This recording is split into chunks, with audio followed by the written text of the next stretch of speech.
Chapter 1. The Impact. Preston Shea adjusted his rearview mirror, checking the antique compass hanging from it, a gift from his late father, who taught him that true north wasn't just a direction, but a principle. At 42, Preston had built his life on that principle. After 12 years in Army intelligence and another 8 as a crisis management consultant for Fortune 500 companies, he'd retired to Portland to open a Veterans Resource Center. The pay was modest, but the work mattered. His 2015 Honda Civic wasn't much to look at, but it was paid off and reliable, qualities Preston valued. He was stopped at a red light on Morrison Street, mentally reviewing his afternoon schedule when the impact came. The force threw him forward against his seatbelt. His coffee cup exploded across the dashboard.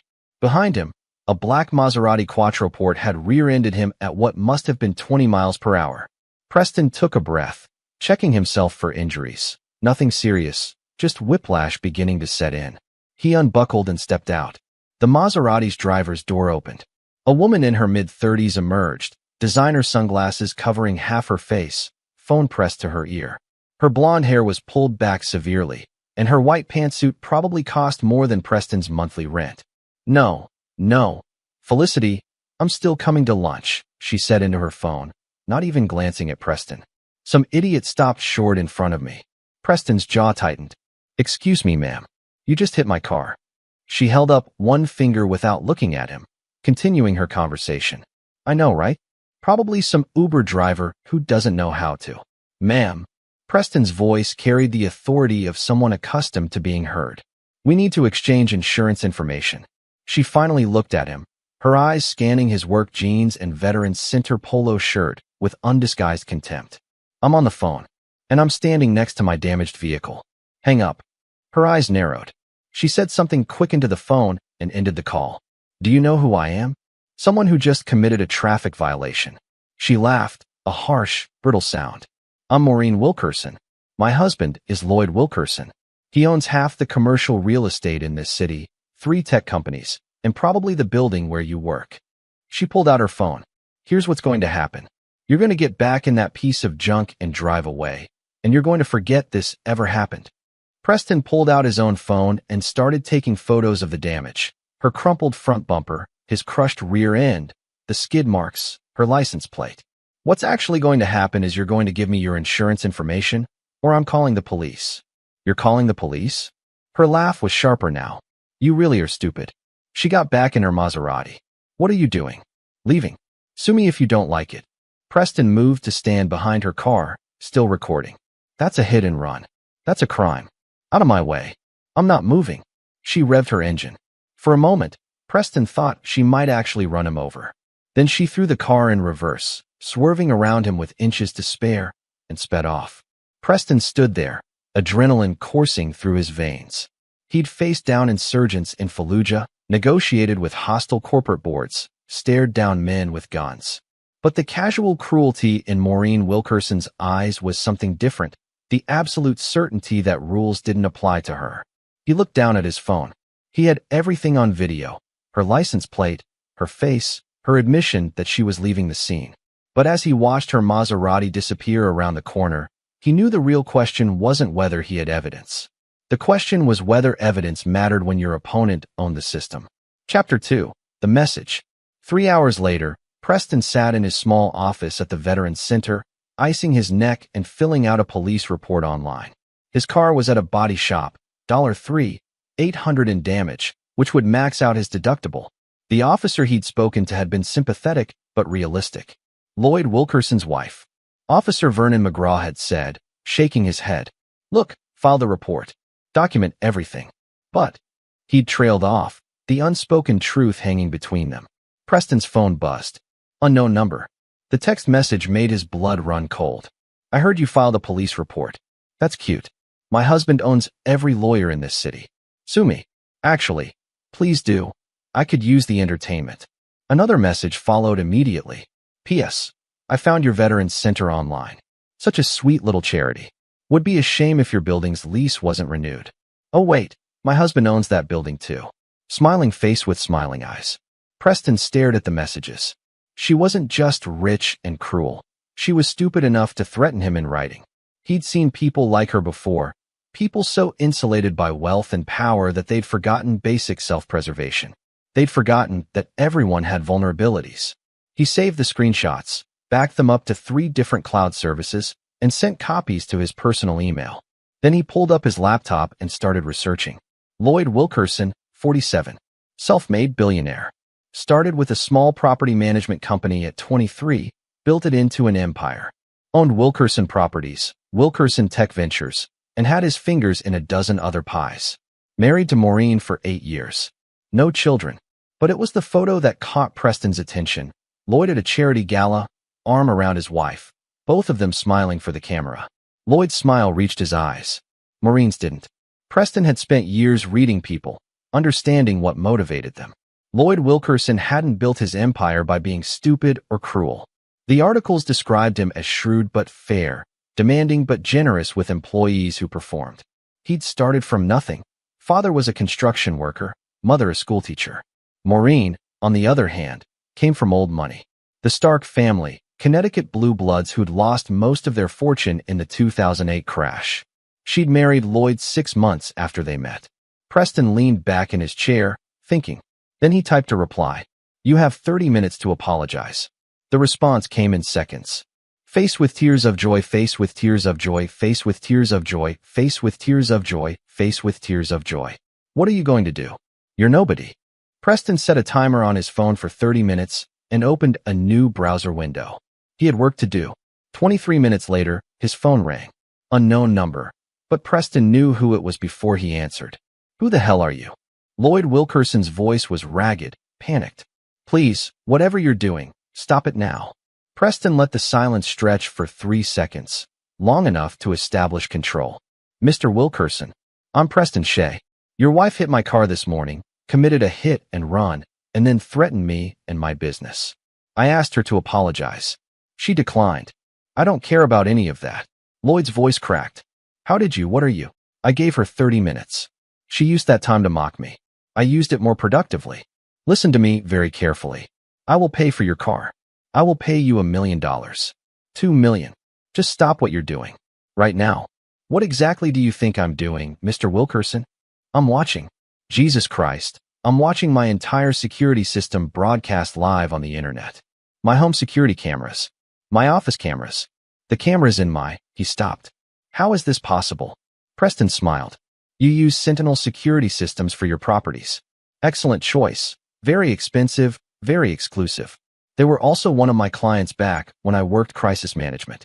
I helped them patch a vulnerability in their system 2 years ago. Most of their clients updated their firmware. You didn't. You hacked my security system? I accessed publicly available feeds that you failed to properly secure. Nothing illegal about that, Mr. Wilkerson. Unlike, say, hit and run. Or criminal threats. What do you want? I want an apology from your wife. In person. Tonight. Done. She'll be there in an hour. Where are you? Not to me, Mr. Wilkerson. To someone who actually deserves it. Chapter 3. The Chessboard. Lloyd Wilkerson arrived at the Veterans Center 45 minutes later, alone. He was shorter than Preston expected, maybe 5'9", with the compact build of someone who worked out regularly but not obsessively. His gray suit was immaculate, but his eyes were wild. Preston met him in the parking lot. Where's your wife? She's at home. Under sedation. She had a panic attack when I told her what was happening. Lloyd's voice was steadier now, but Preston could see the calculation behind his eyes. How did you know about the passwords? You mean your passwords? Or hers? Lloyd's face went pale. Both. Your wife uses Stark 2016 for everything. The year she married you. Your passwords are better, but you keep them in a notes app on your phone, which connects to the same cloud service as your security system. Preston pulled out his phone and held up a screenshot. Would you like me to read them out loud, or should we go inside and talk like adults? Lloyd stared at him for a long moment. Then, slowly, he started to laugh. It was the laugh of a man who'd just recognized a worthy opponent. You magnificent bastard, Lloyd said. You didn't just hack my security. You went through our entire digital life in 23 minutes. 22, actually. I spent 1 minute deciding whether to care about the consequences. And I decided that I've spent my whole life playing by rules that people like your wife ignore. I'm tired of it. Lloyd nodded slowly. What happens now? You release everything? Ruin me. That depends. Tell me about your wife, Mr. Wilkerson. The truth. Why? Because in the last 3 hours, I've learned a lot about you. Self-made success story. You treat your employees well, above market wages, excellent benefits. You're on the board of 3 children's charities. Your people respect you. Preston paused. But your wife? She's been photographed being escorted out of 4 different restaurants for abusing staff. She's named in 3 pending lawsuits from service workers she assaulted. And she drives a $180,000 car like it's a weapon. Lloyd's shoulders sagged. She wasn't always like this. What changed? I did. I made more money. The more I made, the worse she got. It's like the wealth revealed who she really was. He looked up at Preston. I've been thinking about divorce for 2 years. But her family's connected. Old money, old grudges. Her uncle is Senator Stark. Her cousin is a federal judge. She's made it clear that if I leave, she'll destroy me. How? Lloyd hesitated. Then, we signed a prenup, but I was young and stupid and in love. There are clauses. Infidelity clauses that favor her, even though I've never cheated. Morality clauses that her lawyers could twist. She's been building a case for years, staging situations, collecting evidence of things that never happened. I'm not trapped by her wealth, Mr. Shea. I'm trapped by her malice. Preston studied him. Everything in Lloyd's body language suggested he was telling the truth. Show me. Lloyd pulled out his phone and opened a folder. Photos, timestamps, metadata. Maureen with her arm around Lloyd's business partner at an angle that looked intimate. The full photo showed 12 other people at a company dinner. Maureen's tears and bruises, with a date stamp from a night Lloyd was in Seattle for a conference. His GPS and flight records proved it, but she'd filed a police report anyway, then withdrawn it out of love. She's been building leverage, Preston said quietly, in case you ever try to leave. For 2 years. Maybe longer. Lloyd's voice was hollow. I'm worth $2.3 billion, Mr. Shea. I employ 4,000 people. I can buy almost anything, but I can't buy my way out of my own marriage. Preston walked to the window, looking out at the center's parking lot. 3 cars sat there, an old Camry, a beat-up truck, and his Honda Civic with its crumpled rear end. Mr. Wilkerson, I'm going to ask you a question, and I need you to think very carefully before you answer. All right. If your wife disappeared, not died, just vanished from your life completely, in a way that couldn't be traced back to you, would you want that? Lloyd's reflection in the window went very still. What are you suggesting? I'm not suggesting anything. I'm asking a hypothetical question. Why? Preston turned to face him. Because I spent 12 years in Army intelligence, Mr. Wilkerson. I know how to make problems disappear. I know how to find pressure points and exploit them. I know how to turn people's own weapons against them. He paused. And in 22 minutes of looking at your wife's digital footprint, I found 17 different ways to destroy her life so completely that she'd spend the next decade just trying to stay out of prison. Lloyd's eyes widened. You're serious. Your wife threatened to destroy my Veterans Center, the only thing I've built since I left the service. She threatened the people who depend on this place for help, for community, for hope. She did this because I had the audacity to expect basic human decency from her. Preston's voice was quiet, but there was steel underneath. Yes, Mr. Wilkerson. I'm very serious. And what do you want from me? Information, access, and a promise that when this is over, you'll make sure my people are protected. Lloyd was quiet for a long moment. Then, what's your plan? Preston smiled. Your wife believes she's untouchable because she's weaponized her privilege. She thinks money and connections make her invincible. I'm going to show her that the greatest vulnerability isn't what you don't have. It's what you can't afford to lose. That's not an answer. No, Preston agreed. But it's the only one you're getting until I know I can trust you. Lloyd studied him for a long moment. Then he pulled out his phone and started typing. I'm sending you access codes to our household accounts, security systems, and cloud storage. Everything you need to dig as deep as you want. Why? Because for 2 years, I've been a prisoner in my own life. Because my wife is a monster, and I've been enabling her out of fear and cowardice. Lloyd met Preston's eyes. And because I just watched a man with nothing stand up to her while I, with everything, cowered. That ends now. Preston took out his own phone and watched as the access codes came through. I'll need 3 weeks. Maybe 4. What happens in 3 weeks? Justice, Mr. Wilkerson. Preston's smile was cold. The kind that actually sticks. Chapter 4, The Foundation. Preston spent the next week living in the Veterans Center's back office, sleeping 4 hours a night, surviving on coffee and purpose. He'd assembled a team without them knowing they were a team. First was Troy Jacobs, an old Army buddy who now worked in digital forensics for the Portland Police Department. Troy owed Preston his life, literally. Fallujah, 2009, an IED that Preston had spotted 2 seconds before Troy would have stepped on it. "You're asking me to look into Maureen Wilkerson?" Troy whistled low. "Man, that's a hornet's nest. I'm not asking you to do anything illegal. Just creative interpretations of public records requests." Troy grinned. "I hate that woman. She parked in a handicapped spot at my daughter's school and called my wife trailer trash when she was asked to move. What do you need?" Second was Lori Russell, a journalist who'd won a Pulitzer for exposing corruption in city government. Preston had fed her sources for that story back in his consulting days. "Maureen Wilkerson," Lori said when they met at a coffee shop. "You know she sued me for libel 2 years ago?" "I know. The case was thrown out because everything you wrote was true. She still cost me $40,000 in legal fees." Lori's eyes were sharp. "What are you offering?" "The story of the decade. But it has to be airtight. No room for her lawyers to maneuver. Give me something to work with." Preston slid a folder across the table. "Start with the hit and run. Then look at the pattern. 3 lawsuits from service workers, all settled with NDAs. I'm betting there are more who never filed." Third was Frederick Lang, Lloyd's head of security. Lloyd had introduced them at a tense meeting in his office. "Frederick's worked for me for 8 years, Lloyd had said. "He's loyal to me, not my wife. Show him what you have." Frederick was ex-Secret Service, built like a linebacker with eyes that missed nothing. Preston had shown him the evidence of Maureen's staged evidence against Lloyd. "I knew something was wrong," Frederick said quietly, "but I couldn't prove it. Can you help me?" "What do you need?"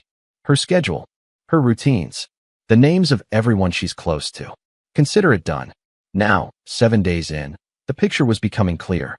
Maureen Wilkerson wasn't just cruel. She was sloppy. Rich enough to never face consequences, arrogant enough to leave trails everywhere. The service workers she'd abused, 11 total, 8 who'd settled with NDAs, 3 who'd been too intimidated to file. Troy had found them all. Lori was interviewing them, carefully, building a pattern. The staged evidence against Lloyd. Preston had metadata, GPS data, credit card receipts. Everything that proved Maureen had been manufacturing a divorce case for years. But the real gold mine was something Preston found on day 5, buried in Maureen's cloud storage. Emails to her therapist. Not a real therapist, Dr. Shelley Boyle, who'd lost her license 3 years ago for ethical violations. She now ran a life coaching practice that catered to wealthy women and charged $500 an hour to tell them they were victims. Maureen's emails to Shelley were a confession of everything. How she'd married Lloyd for his money, how she was so bored with him, how she was building a case to take him for everything in the divorce. But the last email, sent 2 days after the hit and run, made Preston's blood run cold. "Dr. B, I hit some loser's car today and left." He filed a police report. "Can you believe it? Lloyd is freaking out, but what's he going to do? I have enough dirt on him to ruin his precious reputation." That's the thing these people don't understand. Money isn't power. Leverage is power.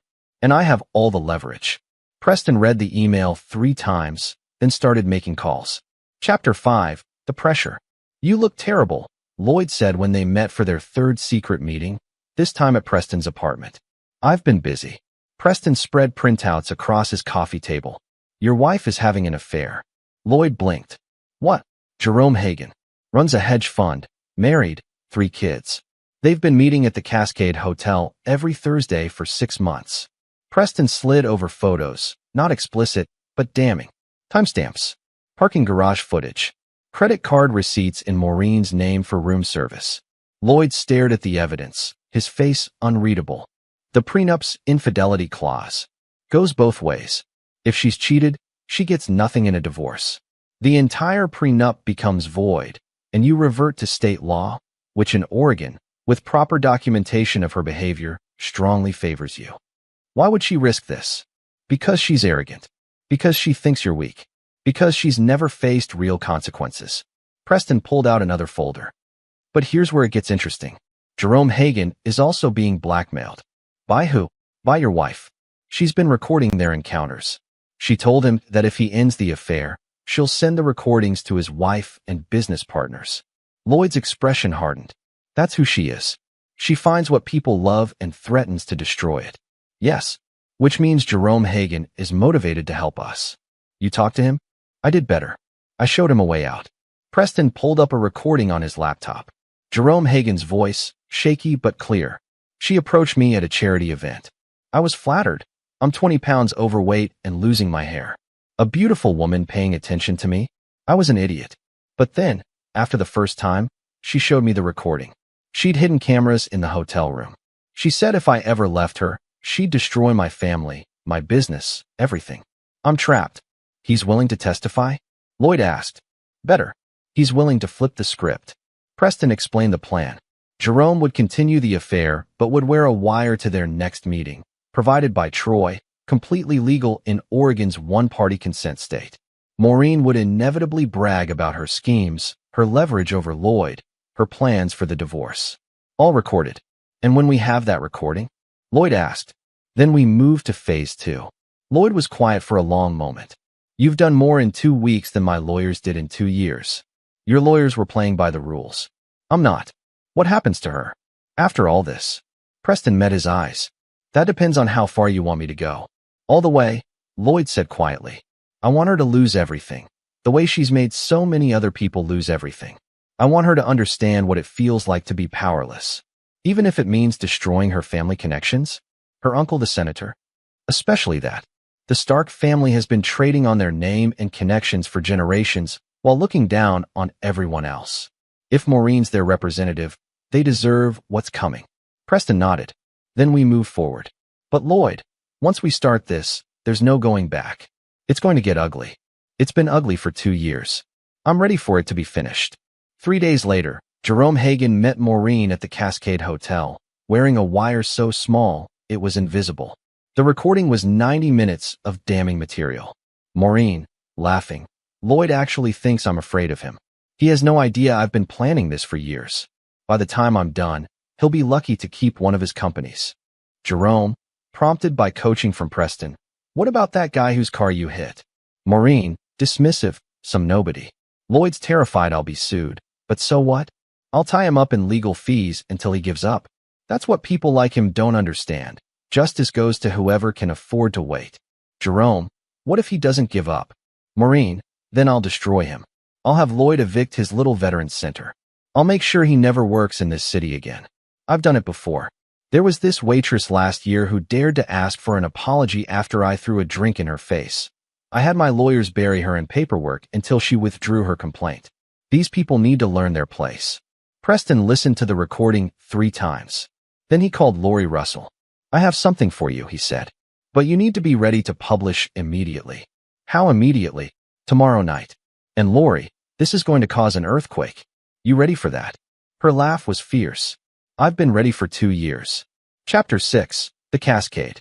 The article went live at 6 p.m. on a Thursday, Maureen's usual time for meeting Jerome. The headline was perfect. Billionaire's wife. A pattern of abuse, blackmail, and contempt.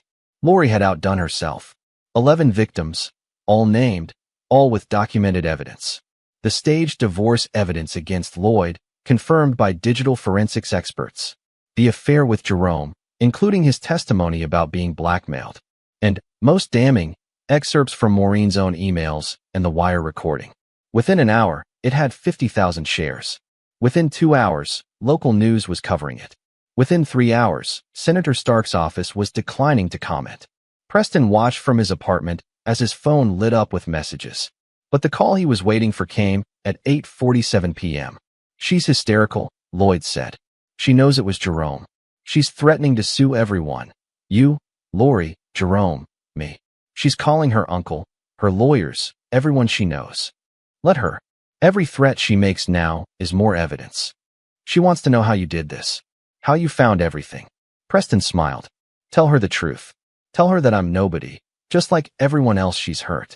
And that sometimes, nobody is more dangerous than somebody. At 10:15 p.m., Preston's phone rang. Unknown number, but he knew. You bastard. Maureen's voice was raw with rage and tears. You have no idea what you've started. I will bury you. I will destroy everything you've ever. Mrs. Wilkerson, Preston interrupted calmly. I'm recording this call. Would you like to continue making threats? Silence. I didn't think so. Here's what's going to happen. Tomorrow morning, you're going to hold a press conference. You're going to apologize to every person you've hurt. You're going to establish a fund to compensate them, $50,000 each, minimum. You're going to agree to a divorce from Lloyd under terms that give you nothing beyond what you brought to the marriage.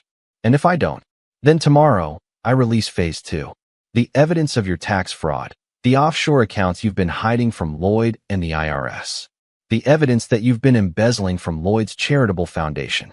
The evidence that I haven't embezzled anything. No, Preston agreed. But I can make it look like you have. I can create a paper trail so convincing that your own lawyers will believe it. And by the time you prove your innocence, if you can, you'll have spent millions in legal fees and years in court. He paused. Or you can apologize and walk away with your freedom. Your choice. My uncle will. Your uncle is already distancing himself from you. I made sure of that. I sent him a preview of tomorrow's phase 2 evidence an hour ago. He's not returning your calls, is he? Another silence. 24 hours, Mrs. Wilkerson. Press conference, apology, compensation, divorce. Or I burn down everything you've ever cared about. He hung up. Lloyd called 5 minutes later. Did you really create evidence of embezzlement?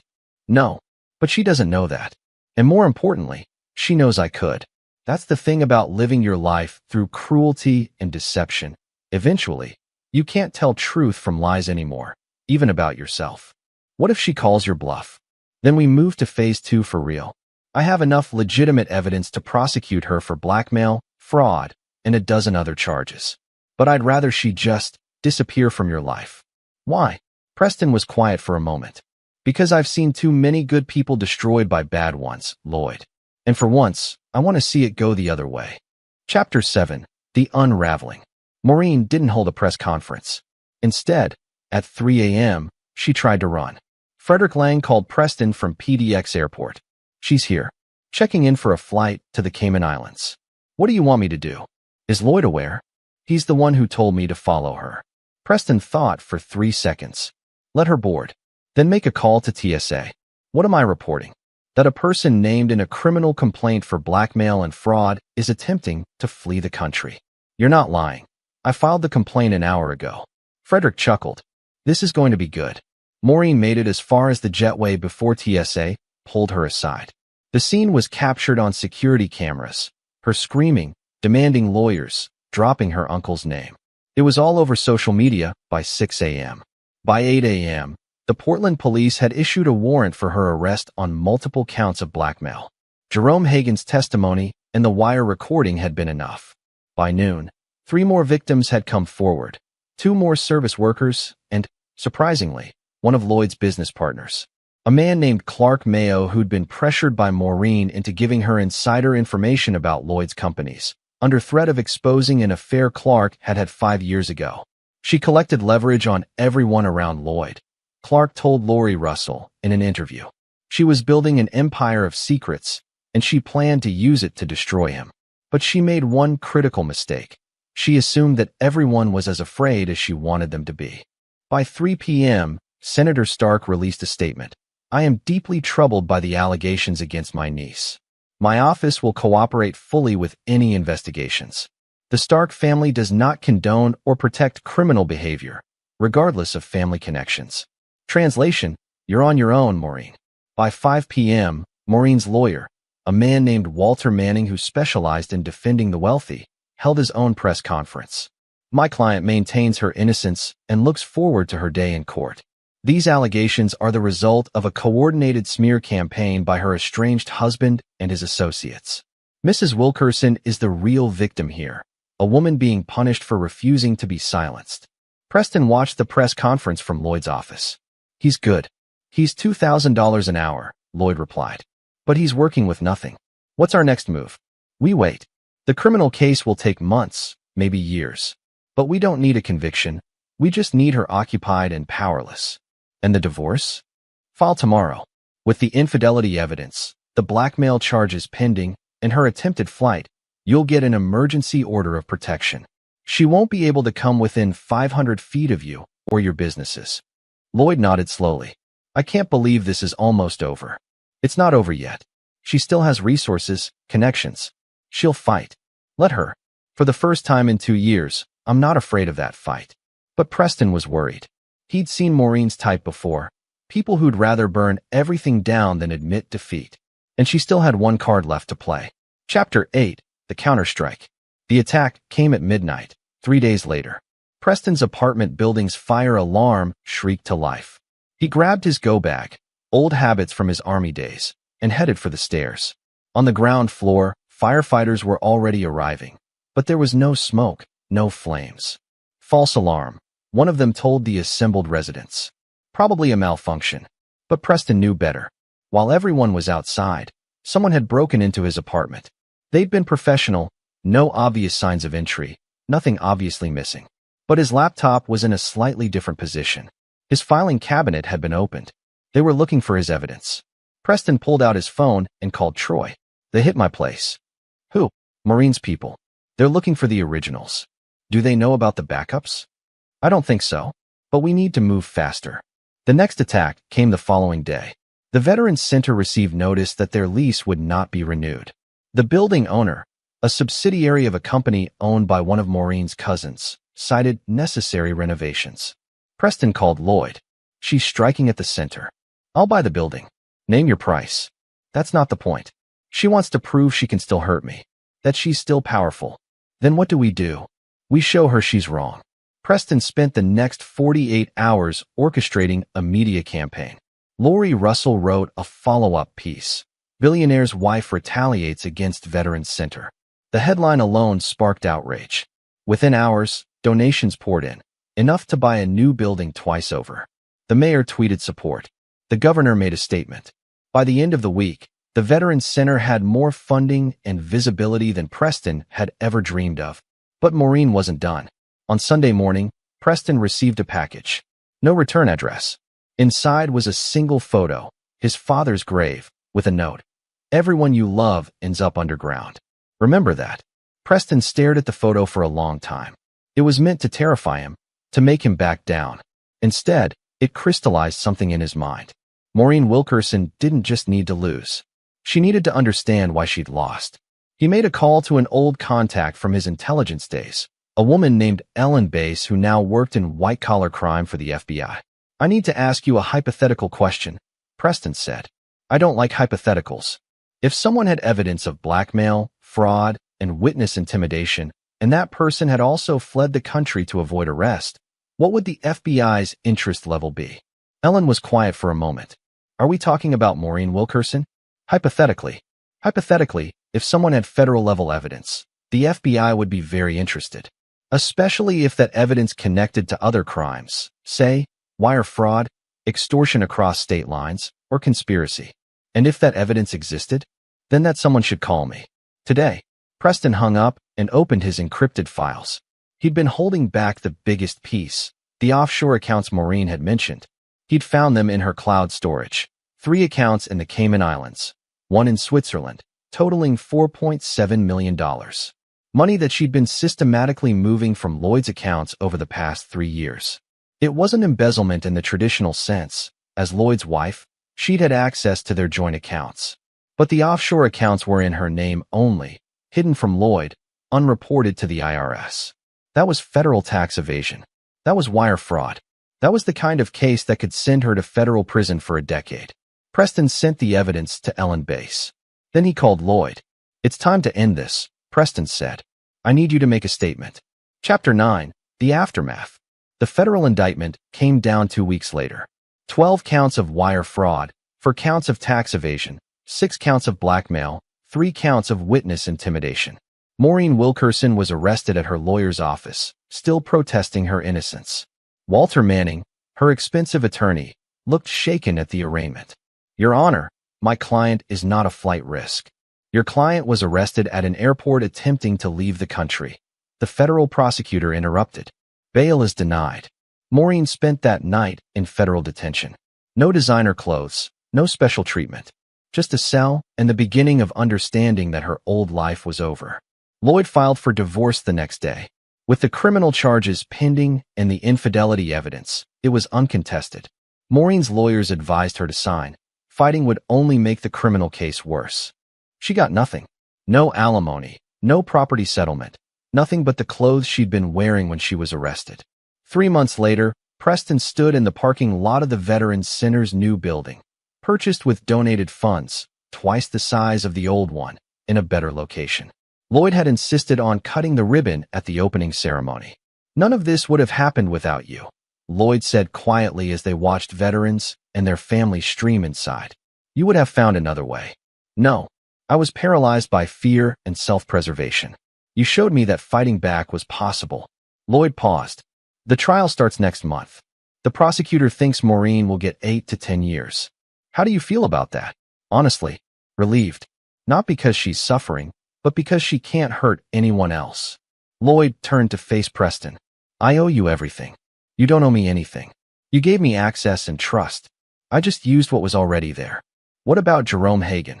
"He's in witness protection until the trial. After that, he'll testify, serve his own sentence for his role in the affair, and hopefully rebuild his life." Preston shrugged. He made bad choices, but he owned up to them. That's more than Maureen ever did. "And the other victims?" "Compensated. Counseling provided. Most are doing better. Turns out having your abuser face consequences is good therapy." Lloyd nodded. "What about you? What's next?" Preston looked at the center. His center, the thing he'd built from nothing and defended from someone who thought she could destroy it with a phone call and a threat. "This," he said simply, "this is what's next. Helping people who've been told they don't matter. Showing them they do." 6 months later, Preston received a letter. Prison mail from Maureen Wilkerson. He almost threw it away unread. But curiosity won. "Mr. Shea, I'm writing this because my therapist, a real one this time, suggested it might help. I don't expect forgiveness. I don't deserve it. For years, I told myself that power was something you took, that kindness was weakness, that people existed to be used. I married Lloyd for his money. I treated people like garbage because I could. I threatened you because I thought threats were strength. I was wrong about all of it. In here, nobody cares about my last name or my family connections. I'm just another inmate who made terrible choices. And the thing is, I can't even blame you for putting me here. You just showed everyone who I really was. I did this to myself. I don't know if I can change, but I'm going to try. Not because I think it will reduce my sentence or earn sympathy, but because I'm tired of being the person I was. I hit your car. I threatened you. I tried to destroy your life's work. And you responded by exposing the truth and protecting the innocent. You did what I spent years pretending to do. You actually stood for something. Thank you for that. And I'm sorry it took losing everything for me to understand it. M.W." Preston read the letter twice, then filed it away. He didn't respond. Maureen Wilkerson was serving her sentence, and that was justice enough. Lloyd stopped by the center that evening, as he did most weeks now. He'd become one of their biggest donors and volunteers. "She wrote to you?" Lloyd asked when Preston mentioned the letter. "Yeah. What did you think?" Preston considered. "I think people can change. But I also think actions have consequences, and she's living hers." "Fair enough." Lloyd handed him a coffee. "I have news. Senator Stark retired. Announced it this morning. Says he wants to spend more time with family. Translation, the family name is too damaged." "Exactly. The Stark dynasty is over. All because you refused to let one of them drive away from a hit and run." Preston smiled. "All because I asked for an apology and she sent laughing emojis instead."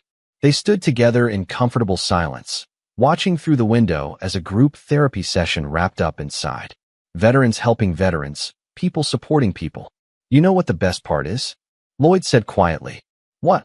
"She thought you were nobody. She thought that meant you didn't matter." He gestured at the center, at all the lives it touched. "Turns out, nobody is exactly who we should all aspire to be." Preston raised his coffee cup in a toast. "To nobodies everywhere." Lloyd clinked his cup against Preston's. "And to the billionaires wise who underestimate them." They drank, and through the window, the center glowed with light and life and second chances, built by a man who'd been rear-ended by a Maserati and refused to accept that injustice was inevitable. Sometimes, Preston reflected, the greatest power isn't money or connections or family names. Sometimes it's just the stubborn refusal to let cruelty win. And that was a power that anyone, even nobody, could wield. This is where our story comes to an end. Share your thoughts in the comments section. Thanks for your time. If you enjoy this story, please subscribe to this channel. Click on the video you see on the screen, and I will see you there.